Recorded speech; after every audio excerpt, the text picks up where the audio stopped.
Primera mitad en Sobre la Tierra, el programa de la Facultad de Agronomía. Ya está comunicado Juan Pucheta, docente de la Cátedra de Fitopatología y Protección Vegetal de la FAUA. Juan se va a referir a la soja y a las variedades que resisten a Phytophthora, un patógeno que causa grandes pérdidas. Hola Juan, acá Santi y Seba te saludamos y te contamos que en los últimos programas venimos hablando ya de soja, del cultivo, cómo se hace, la producción, la importancia que tiene, pero no hablamos de las enfermedades. ¿Nos podés contar un poco? Hola Santi, hola Seba. Bueno, antes que nada, muchas gracias por invitarme y darme la oportunidad de contar un poco de cuál es la línea de investigación.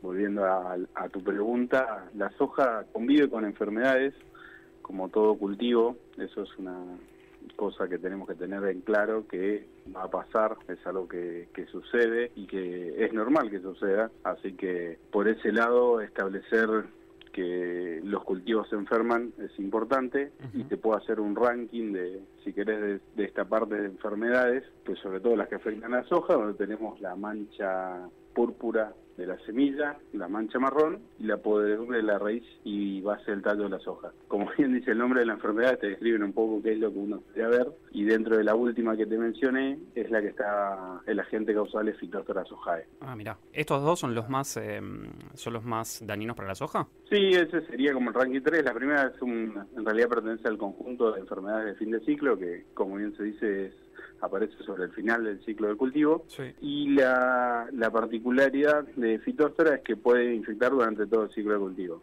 Si bien lo más normal es que ataquen en estadios tempranos, cuando recién está comenzando la planta, y por eso también es tan destructiva, porque lo que hace es te destruye la cantidad o tu stand de plantas. Por otro lado, en algún momento hablamos de que la soja no solamente está en región pampeana, sino que está bastante para el norte también. ¿Esta enfermedad que venimos hablando está en todas las regiones esta que te mencioné? Sí, si bien es cierto que la parte acá central es la parte núcleo, Buenos Aires, Córdoba, Santa Fe, ya está también, fue reportada en Entre Ríos, en Corrientes, en Tucumán, y el año pasado, junto con Pablo Grijalva, la reportamos en La Pampa, que es básicamente no solamente en Argentina, sino a nivel mundial. En todos los lugares donde se produce soja, esta enfermedad la acompaña. El primer reporte fue más o menos en el 79, cuando vino el doctor Schmittener, que es uno de los grandes referentes en cuanto no solamente al cultivo de soja y a esta enfermedad, sino a distintos cultivos y enfermedades, y la identificó en algunos campos de lista. Y a partir de ahí empezó a aparecer sucesivamente distintas razas que se llaman, o patotipos, que lo que son, tienen distintos genes, digamos, que quiebran los genes RPS, que son los que se utilizan para manejar esta enfermedad. Si se permite una analogía, sería como un concepto de llave cerradura, donde está la planta tiene un gen, que sería como el candado con clave, y el patógeno trata de alguna manera descifrar esa clave para poder infectar. Bien. ¿Querés charlar un poquitito más de lo que provoca en el cultivo? Porque mencionaste algunas cositas y entiendo que también provoca vuelcos y otras cosas, ¿no? Sí, más que vuelco lo que hace, te produce una marchitez en la planta, como sí. El nombre de la enfermedad, o sea, se pudre la raíz y la base del tallo, y eso hace que tengas una planta que al marchitarse tenés algo menos de rendimiento en lo que vos esperarías de tu cultivo. Ha pasado una campaña que fuimos, la campaña de 2022, que venía bastante seco, de golpe empezó a llover, se dieron las condiciones predisponentes, fue una semana de temperatura fresca en lo que es la zona de Pergamino, y ahí fue devastador porque tenías plantas que ya estaban cercanas a la cosecha, pero entró esta enfermedad, producía marchitez, y es una planta que no la terminás cosechando. Entonces una pérdida importante. Si vos ves un ataque severo, podés ver manchones en el campo, y en un cultivar susceptible podés llegar a perder hasta el 70% de la producción. Claro, no, tremendo, son pérdidas zarpadas. ¿Y qué se hace cuando ves que está, son todas cosas preventivas, o se puede hacer alguna vez que ves ahí? ¿Cuáles son los manejos que se realizan contra la enfermedad o este patógeno? Sí, como bien dijiste, la mayoría es preventivo. En todo lo que es la parte de esto es como un manejo integrado. Vos comenzás desde el momento en que decidís la fecha de siembra, porque ahí ya sabés a qué condiciones, o tratás de predecir con qué condiciones se va a enfrentar ese cultivo, si son predisponentes o no, pero bueno, es como la sábana corta, o te tapás la cabeza o te tapás los pies, porque a veces esquivas una, pero viene otra. Pero bueno, tenés decisiones que comienzan desde antes incluso de sembrar, porque vos cuando elegís una variedad, como comentaba antes, se maneja sobre todo a través de la resistencia. También puede haber un tratamiento de semillas, pero por lo general te cubre entre 15 y 60 días en las dosis Marvete y después queda expuesto a que si se dan las condiciones y el hospedante susceptible, se forma ese famoso triángulo de la enfermedad y el patógeno virulento y termina produciendo una enfermedad que, como estamos hablando, te produce bastante daño.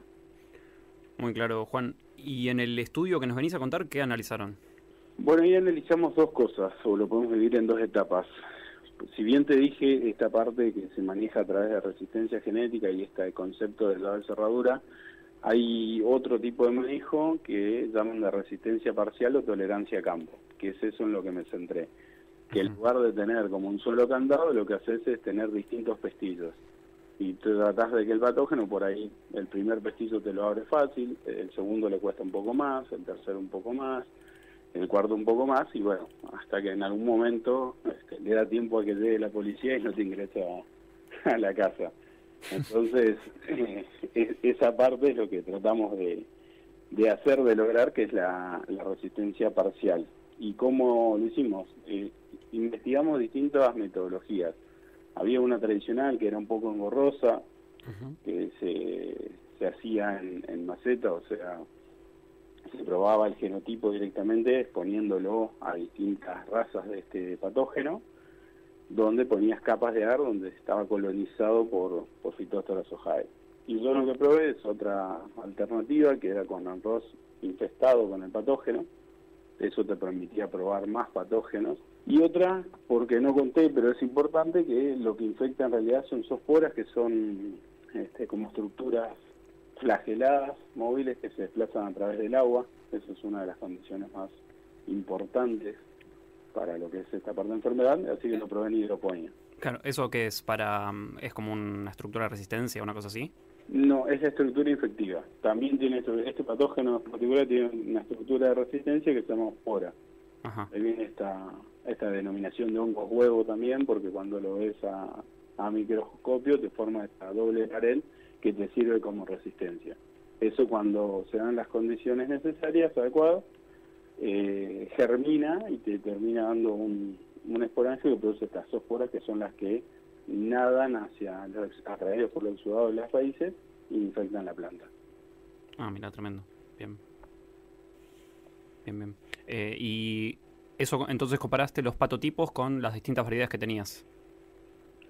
Claro, en el primer paso comparé las metodologías para tratar de obtener cuál era primero si eran todas equiparables, y si eran equiparables a ver cuál era la mejor, y el siguiente paso fue de las variedades locales y experimentales que poseían los semilleros, ver cuál era la que presentaba mayor tolerancia. Me llama la atención siempre que mencionamos la cantidad de variedades de soja que hay. ¿Ustedes cuántas usaron más o menos? Y nosotros nos quedamos entre comerciales y experimentales con 15. Pero en el mercado de relevamiento habían más de 70, entre los 6 principales semilleros, pero de esos 70 solamente había 3 que estaban descritos como tolerantes.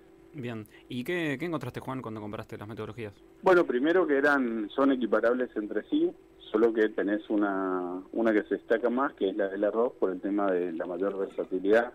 Como dije, como tenés los granos de arroz infestado, podés combinar distintas razas, distintos patotipos, y eso lo enfrentás al genotipo que vos tengas de soja. Y después, bueno, que hubo una experimental y una comercial que se destacaron en cuanto al buen comportamiento frente a todos los patotipos contra los que lo probamos. Claro. ¿Que se comportaron mejor? ¿Qué querés decir? Que les fue, no sé, las raíces no se achicaron tanto, no fueron tan dañadas? Exactamente. Los analizamos a través de un software que, escaneamos las raíces, las lavamos, escaneamos las raíces, sí, con un software especializado para medir justamente estas raíces. Lo que hicimos es comparar el largo total, que es lo que tenía la particularidad, que sumaba no solamente la raíz principal, sino todas las raicitas. y ahí veías visualmente veías diferencia, pero bueno, siempre después tenés que eso se tiene que corroborar con algún número, ¿no? Entonces esta fue como la parte más objetiva. Claro. Ahí lo de las raíces, ¿el estudio se hace así? Cuando analizas Phytophthora siempre miras las raíces porque es lo que principalmente afecta, ¿o podés mirar otra cosa para ver qué tanto daño hay? Podés mirar otra cosa, hay escalas también que te simplifican mucho, también las usamos nosotros porque imagínate que todo el proceso del lavado de raíces y escaneo por ahí Claro. Se vuelve por momentos engorroso, entonces tenés otras escalas que ya están validadas y es algo mucho más sencillo de hacer, pero igualmente requiere cierta capacitación para hacerte ojo a encontrar diferencias. Y otra puede ser el peso, algunos tienen incluso altura de plántula. No, se puede tomar, la verdad que distintas combinaciones, distintas variables o distintas combinaciones de variables. Ahí va. Entonces, como para, no sé si entendí bien, había 2 que estaban catalogadas como que tenían cierta resistencia a Phytophthora y ustedes evaluaron 15. ¿Cuántas les dio que funcionaban más o menos bien con Phytophthora? Ahí siempre nosotros ponemos 2 testigos. Uno que es un testigo susceptible para chequear de que el patógeno se haya infectado o haya sido efectivo verdaderamente, y otro donde tenemos un testigo que es tolerante, que si bien no está catalogado como tolerante, lo que pasa en el mercado es que por ahí justamente no es tan productivo. Entonces tenía como dentro de ese abanico, miraba que se diferencia entre los susceptibles, que la verdad la mayoría se diferenció, pero solamente 4 se comportaron, que no hubo diferencias significativas con el tolerante, y dentro de esas 4, 2 fueron en todos los ensayos. Claro. Y mencionaste también a las zoosporas, y un método que usaste te permitió aislarlas, producirlas, una cosa así. ¿Eso también es resultado del trabajo? Sí, eso también fue genial. Me autotiraba flores. No, Sí. es interesante porque... Te lo pregunto porque no lo entendí, así que me viene bárbaro que me lo expliques. No, lo particular era, le trataban de loco para hacer soja en hidroponía, pero bueno, es por el método justamente de infección.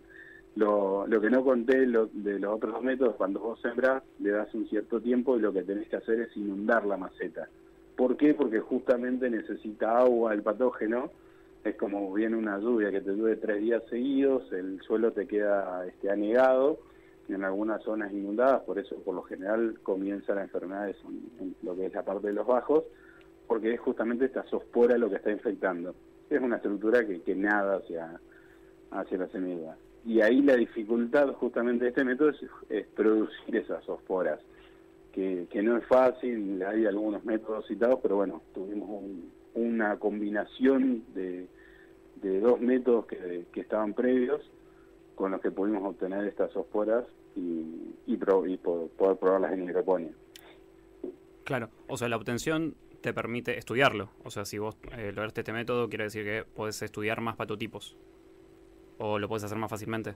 Exactamente, y sacás por ahí otras variables, porque pensá que cuando vos lo tenés en la parte del suelo hay ciertas cosas que no podés controlar. En este caso vas a probar directamente el patógeno contra la raíz y nada que se interponga en el medio. Así que esta es la bondad que tiene este método, digamos. Una vez que tuvieron los resultados, cuando pensaron un poco las implicancias, ¿qué se les ocurrió? Bueno, ahí te podría decir 2 implicancias, una directa y una indirecta. La directa, de la parte de la metodología, es importante porque se la da a los semilleros que por ahí tienen que trabajar no con 15 líneas, sino elegir entre 100 variedades y tener un método que justamente te ayude a hacer un screening rápido, que vos puedas evaluarlo con una escala y demás.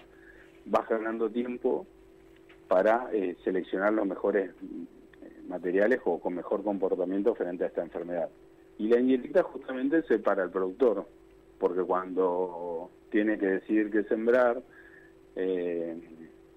esta parte de contar con un fenotipo que sea tolerante, uno a priori todavía no sabe qué patotipo tiene en su campo, que de hecho puede haber no solamente un patotipo, puede haber 4 o 5 en un metro cuadrado. Hay estudios que ya encuentran eso. Entonces, si vos a veces elegís, bueno, voy a poner este candado, pero después el patógeno tiene la llave para abrir ese candado, y no es que elegiste mal, sino que a veces elegiste para uno y está el otro al lado que sí tiene la combinación. Entonces, en este caso es como, bueno, le pusiste una dificultad más para no perder tanto en cuanto a rendimiento, porque si bien la planta se enferma, el rendimiento no se ve tan afectado. Por eso es justamente tolerante. Claro, y acá hace referencia a los productores, ¿es aplicable directamente a campo? ¿Ya podemos contar con esto para hacer alguna producción, ponerle? Bueno, ahí justamente es la parte de la línea de cómo sigue el trabajo. Ahí queremos ver, los pingos se ven en la cancha, así que queremos de estas variedades, que sobre todo las experimentales, que fueron las que mejor anduvieron, hacer ensayo a campo, donde justamente ahí ya tenés otras variables como los distintos tipos de suelo, distintos aislados de distintos elementos de patógenos, distintas razas. Entonces eso es una línea de investigación a corto plazo que queremos probar y validar esto directamente a campo. Estaba pensando esto cuando dijiste que en un parche hay como 4 o 5 patotipos. Una vez que se detecta eso, ¿es todo crisis? ¿Es una alerta zarpada? ¿Hay que manejarlo con tranquilidad? Y esto que dijiste vos de elegir una buena variedad y otros manejos. Sí, es una buena pregunta, porque una vez que está la enfermedad, cuando ya la viste desatada y si están dadas las condiciones, bueno, destapate una cerveza porque no la podés parar más. Pero, como bien mencionaron al principio, es toda la parte preventiva. Si vos lo sabés, que justamente por eso queremos cambiar, o estamos tratando de cambiar un poco el eje de cómo se maneja la enfermedad. Porque se manejaban con estos genes que les decía mayores, ¿y qué pasaba? Vos insertabas un gen, y el primero que se introdujo, que era una RPC7, te duró 20 años. El segundo te duró 10. El tercero te duró 5, y así sucesivamente. Entonces cada vez te duran menos porque te quiebran más. Y lo que queremos es cambiar eso, es decir, no introduzcas un solo gen, poné muchos genes menores, que son los llamados menores, y de esa manera, bueno, tu planta se va a enfermar, pero como arrancamos al principio de la entrevista, es normal. Si vos comprás, no sé, un tomate y lo pones en tu heladera y a las 2 semanas está intacto, decís, acá hay algo raro, hay algo mal que no está bien, no es natural. Entonces, bueno, es cambiar este concepto de tengo que tener todo el cultivo sano, o lo tengo que tener totalmente libre de malezas, o libre de insectos.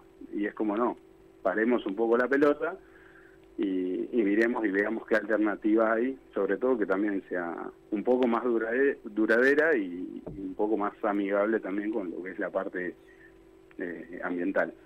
Bueno, por lo pronto, si tengo 4 más patotipos en un parche de mi campo, te voy a llamar a vos, Juan. Y te voy a llamar para que vengas a contar la línea de trabajo, entonces. Buenísimo. Che, gracias por haber estado. Te esperamos de nuevo realmente. Y bueno, vamos a un corte.